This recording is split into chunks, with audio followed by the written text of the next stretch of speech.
Hello everyone and welcome back to another video. Today we will finally cover my favorite character in the series because he reminds me of myself. Today we talk about Tobias Domzalski, also known as the Warhammer. Toby within the series starts as a simple comic relief character who slowly turns into an impactful and heartwarming character that ends up saving the world.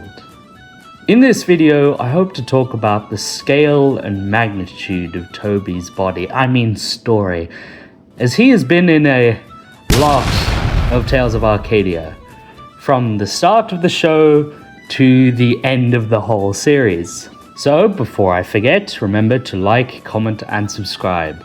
I am very proud of the progress you little archivists have made to making this scribe very happy. For now, let's get into it. 16 years before the start of Trollhunters Season 1, a young lad is born into the Domzalski family. And it is a time of great rejoice for not only his birth, but for his parents too, as they won the state lottery. Let's go! Allowing them to live an eccentric life and provide anything their infant son would ever need. But fate is rarely so kind. To celebrate their win, his parents will go on a world cruise to see the world and have many stories to share with their son when he was older. But the winds kicked up and dark clouds rolled overhead, and a storm shook the boat and tipped it into the sea.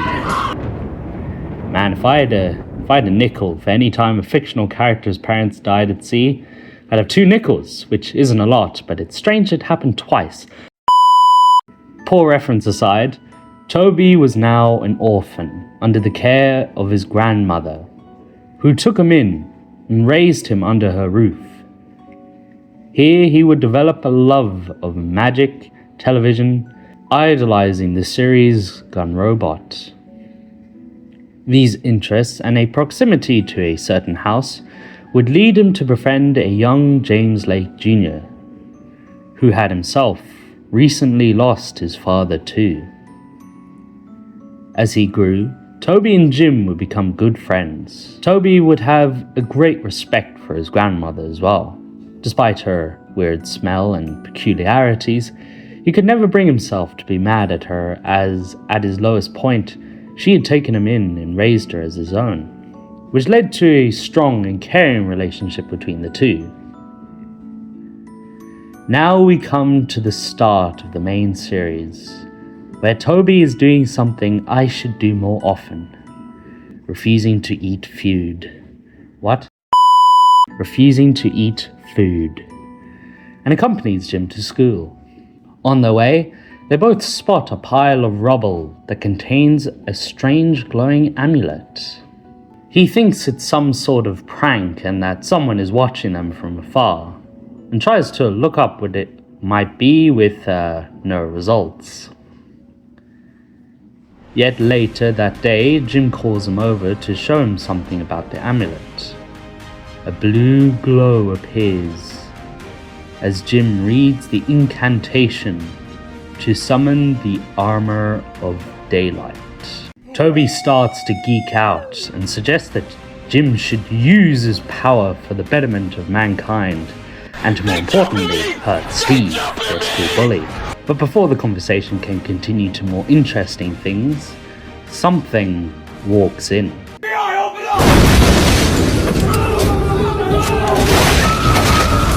Arg and Blinky step inside to greet their master, while Toby is left in utter shock, no surprise there, and initially freaks out after seeing the 2 monsters. They explain that they are not monsters but trolls, a race of stone-like beings that live beneath Arcadia, who are protected by a warrior known as the Trollhunter. Toby is really confused by this information, but he accepts it for the time being. The next day at school, Toby talks to Jim about this new opportunity for him, as well as discovering the armor's ability to activate based on his emotions, like fear. Overall though, the day went mostly fine, especially for Jim, until Bulag Butcher, Gunmar's son. The two quickly race back home on their bikes as they dodge flying trucks and Bular himself as he tries to block their escape, eventually making their way to Blinky and Og, who help them retreat into their massive home of Troll Market. Toby and Jim were both astounded by the size and beauty of Troll Market. The glowing rock, the crystals, all fascinated Toby to no end. Initially met with hostility, the two make their way to the Hero's Forge, where Jim learns of his mission against Gunmar, the reason for his name as Trollhunter, before meeting the leader of Troll Market. Vendel, a wise and ancient elder in Troll Market, believes Toby is the Trollhunter before moving on to Jim. Like, bro, I won't take offense, my people weren't built for this life, so, there was no expectation there. Later, the two go home, and despite living right next to Jim, he doesn't see Bular or Strickler just standing outside his house. Like, bro, Get some glasses. Now, like I said, Toby is in a lot of Tales of Arcadia media. Like, he's probably in like 90% of this show. So in order to actually get through his story, we're just going to run through some of the big things that happened to him in the first season of Trollhunters, obviously. So, during Jim's first mission, he helps deal with a gnome that had been causing trouble in Troll Market, where we learn as a kid he had accidentally killed his nana's cat. Feeling guilty, he started eating its food to make it seem like it was alive. He also liked it, so possible furry too, I guess. This is weird, alright, and I wanted to share it so you could all feel uncomfortable with me as I'm reading this. Next, Toby, trying to stay more fit to help Jim, begins using a Fitbit in order to track his health and win prizes at the same time. Later on a school trip to a museum, Toby would spy a fellow student, Eli, sharing a picture of a strange creature smushed outside his house. He quickly grabs his phone and deletes this image and reports to Jim about what he saw. And when they all investigate, Blinky classifies it as a goblin. Blinky then tells them that whoever killed the goblin would be hunted down by its pack and killed. Not wanting to let someone die, they stake out the area until the delivery van that smushed the thing comes by. They watch as the van is consumed by the goblins, as they blamed the truck, not the driver, for their comrade's death. Comrade? Are they Russian now? What am I saying? After realizing that, Blinky tries to get them all away, as the goblins hunt by the smell of fear. Something both Toby and Jim give off plenty. Once spotted by the goblins, the four make a bolt towards Toby's house, where they might find some safety. In the chase, one of the goblins latches onto Toby's arm and snatches the Fitbit from him. Later, they are able to get to his house, where they begin to formulate a plan to find the goblins' hideout and eradicate them before their numbers grow too large. Together, using the Fitbit as a tracker, Jim and Toby find their hideout and a mysterious group of troll assassins known as changelings. Together, the two fight this changeling and kill the goblin leader. During the fight, Toby spots a mysterious bridge where the goblins are hiding, later being confirmed to be Killerhead Bridge, the gateway that leads to the Darklands. Wanting to find out and expose the changelings that lurk in Arcadia, Jim and Co. purchase horseshoes/gaggle tags that, when held by a changeling, reveal their true form. Toby and Jim take one to their school and begin trying to suss out who might and who might not be an assassin. He then has an appointment at the doctor's, where it is revealed that the doctor's assistant was a changeling and had paralyzed him in order to interrogate for information. He is later freed after calling for backup, but in the process, the changeling is killed, robbing them of the evidence they wish to show. Seeing the growing danger that surrounds the two boys, Blinky decides that since Droll protects Jim's home, Og will go to protect Toby's. Toby is excited to have a company in his home, saying that as long as his grandma doesn't see him, he'll be fine, which he can't see, so that'll work out. Here, during a game of Black Ops 6, Og smashes the controller, so overwhelmed by sweaty nerds. Past experiences that have led him to violent actions. Seeing that Og suffers from some traumatic experiences, they change to a more relaxed game called Go-Go Sushi, which helps calm him down, and this becomes the game that the two use to build a greater friendship.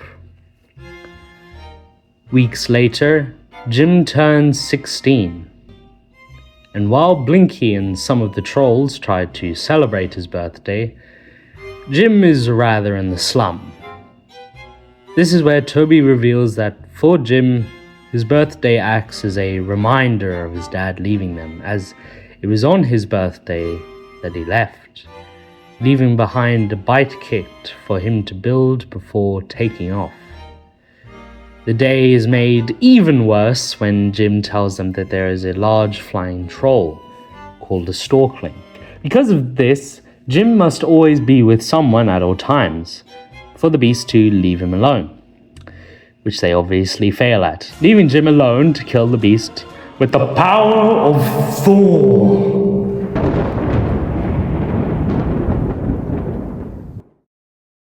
After an encounter with Boulard, the group now know that Strickler, their trusted teacher, has been a changeling the whole time. Believing that he may have set up a workstation in the school, the group planned to host Strickler at Jim's home, while Toby and the gang sneak into his office to find out what else he's been planning. Here, Toby learns a startling truth, that Og was once a Gum-Gum, a general amongst Gunmar's forces who terrorized medieval folk. Though saddened by his past experiences, Toby affirms that he isn't like that anymore, and that he's one of them. Oh, that's real cute. What's that rock doing? Running away from the living smoke alarm, Toby makes it to the gymnasium and does what no fat guy has ever done.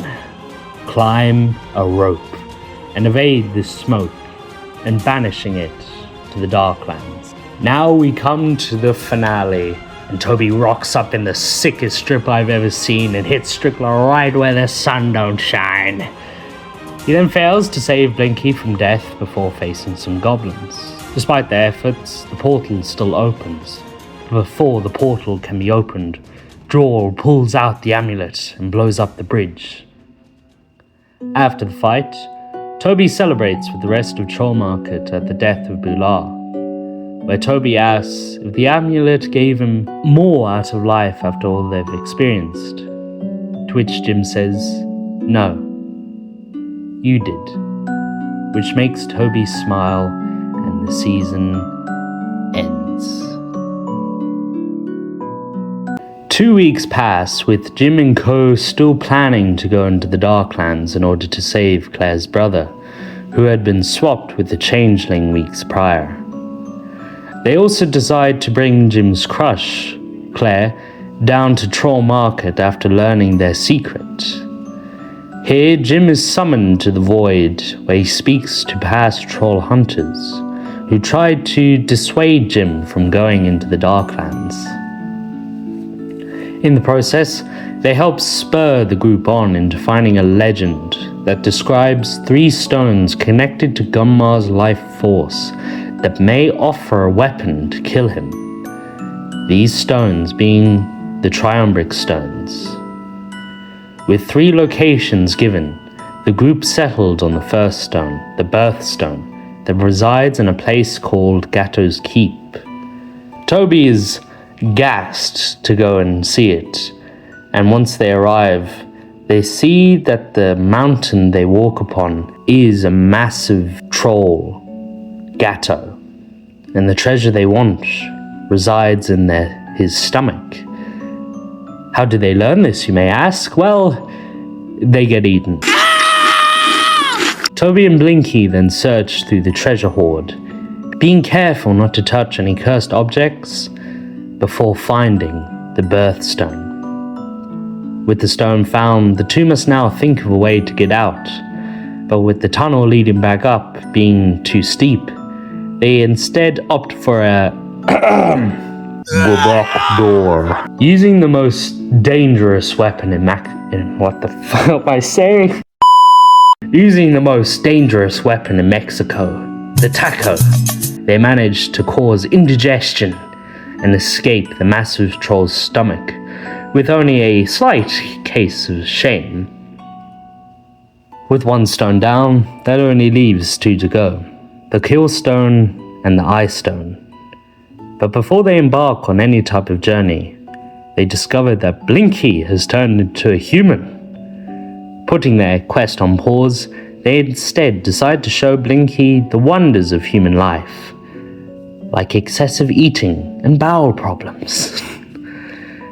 Later, after showing Blinky something that's actually worthwhile, they get attacked by a group of golems, which act as a diversion for a new troll assassin to lay a spell on Jim. With a new enemy on the loose, and the group wastes no time in heading off to find the next triumbic stone, the kill stone. Blinky comes up with a plan to trick the troll tribe protecting it into believing that their leader has returned to them to lead them once more. When asked what he means, he explains that Toby has a striking similarity to their previous king, being the first kill Gunma ever made, and that's really interesting. Once they go on an average dad drive, they arrive at the swamps of Florida, where the stone is, and come into contact with the Quagawamps. They are originally hostile to the group until Toby shows off some of his awesome magic, which tricks them into believing he is their king. They then take him back to their camp, where they hold a celebration for his return and sing Kumbaya or something, I don't know. Just then, Blongo, a troll pretending to be their king, rocks up and starts beating up Toby, revealing he is not the king they thought he was. Before he could be hurt, however, Angor slides into the glove and KO Blongo from the back. They then get into a quick fight that results in them losing the stone, but gaining Angor's weapon, the Shadow Staff, in the process.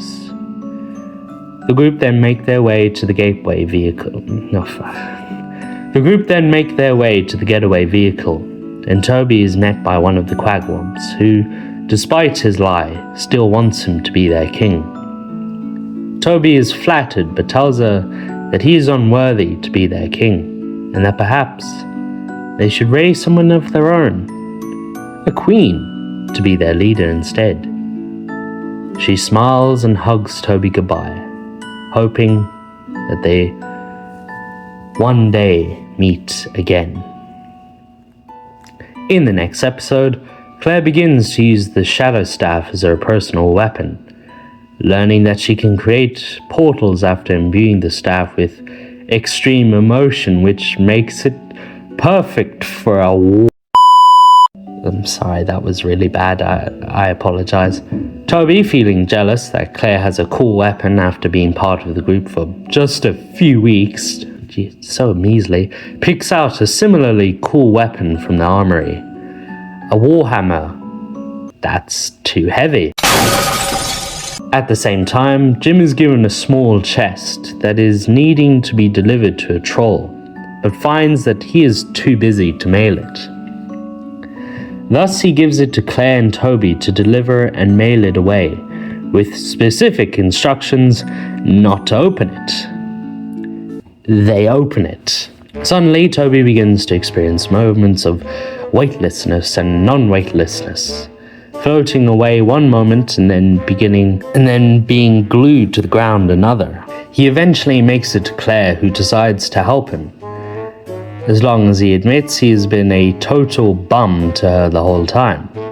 At first, he is unwilling, but after being threatened to float off into the endless void, apologizes for his behavior, explaining that he only acted that way because Claire seemed to do so well in everything, and he couldn't, and thought she would break between his and Jim's friendship. That's some real third-party speech right there. Couldn't be me for real. After getting him down, they make their way to Jim's house, reasoning that Blinky may be able to fix their problem. But when they arrive, they realize that the curse Toby has is spreading to everything around it. This leads to the entire room and eventually the house to begin flying away. And with Blinky unable to get rid of the curse, he tells them that Vendel may be able to transfer the curse somewhere else. Thus, with nothing left to do, Toby starts insulting Claire in order to activate the Shadow Staff and get them to Troll Market, where Vendel transfers the curse from them to the Warhammer, allowing Toby to wield the weapon without worrying about weight, most of the time anyway. After Angel rocks up in their school by giving everyone PTSD, that's the word I was looking for, both Jim and Toby go to the library in Troll Market in order to learn how to free Angel Rot from Strickler's control, as Angel gave them an ultimatum that if they freed him, he would deal with Strickler. Wanting to accomplish this goal, they head there to learn if there is an item that would allow them to remove the ring that controls Angel without being spotted or dealt with by Strickler. As they begin reading, they realize that it will take ages to find what they're looking for, especially since it's written in Troll. Thus, they head to a troll shop called Rock Guts, where they got those horseshoes things, to procure a potion that would allow them to consume knowledge with a simple drop. So obviously Toby downs the bottle. Once he does, he starts consuming all the knowledge in the library, but it's done so quickly it begins messing with his mental state. Despite this, he does find out what they can use to get the ring, the Karasect, before puking up all the knowledge from his stomach. With this item known to them, Blinky deduces it's in Gatto's keep. So once again they get eaten. Once inside, they quickly find and grab the Karasect before making another explosive exit. With the Karasect, Jim uses it to nab the ring from Strickler and grab the kill stone in the process, which, goes as well as you think. Angor then destroys his own soul, leading him to go on a rampage across Arcadia. Jim does make it back to Troll Market with the stone, which is when we meet Og's original tribe, the Krubera. Their queen poses that she has come for a regular visit to the surface, when in reality, she and their brethren sense that Og is dying after his fight in the swamps. Og learns of this and retreats to Toby's house to hide. Toby is later sent to find him, where he learns that Og is hiding from his family. Toby sympathizes with Og on this, as while he loves his Nana, she does sometimes get on his nerves, but he reminds himself that she took him in when no one else did. With his encouragement, Og heads back into the fight, where he wins a match and is given the choice whether to stay and fight Gunma or come home and live out his life. Here he fully reveals his condition to the group and, when given the option, chooses to leave. Toby is too broken up about this and runs off. Yet before depression can hit him, Og reappears, telling him that he will stay to be with his family.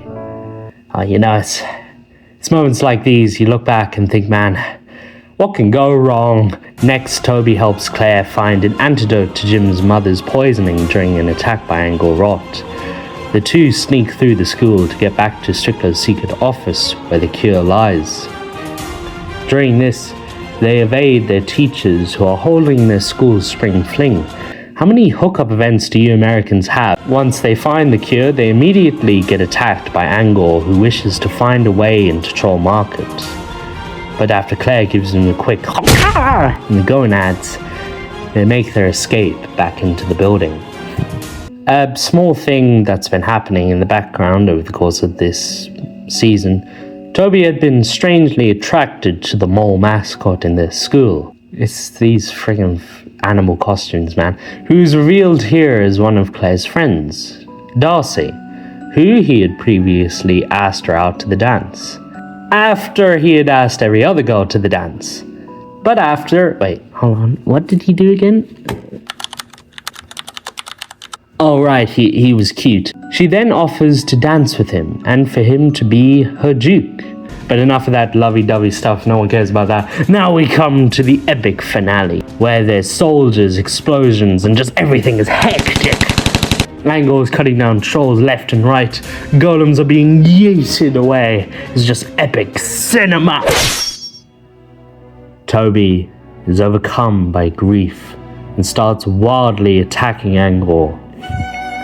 But before he can get blasted away, Jim steps in to save him. They then have an epic, not one-sided fight where Jim is left on the back foot. And just when Angor is about to strike, Toby comes in from above and smashes him to bits. Toby then makes his way back to Og and looks at his dead form, falling to his knees in pure grief. With this being the breaking point for Jim to go into the Darklands, with Toby unable to stop him. That's where I'll end it today. Hope you all enjoyed the more comedic style of the video I tried doing this time, as well as hopefully all the clips I was able to fit in order to make the video pop more. If not, sucks to suck, I guess. I'm sorry this video took so long to make, but I made it, and now I leave it to you. If this video gets 30 likes, I'll make another part to this. But until then, may the glory of Merlin be with you always. And wait for a little surprise at the end.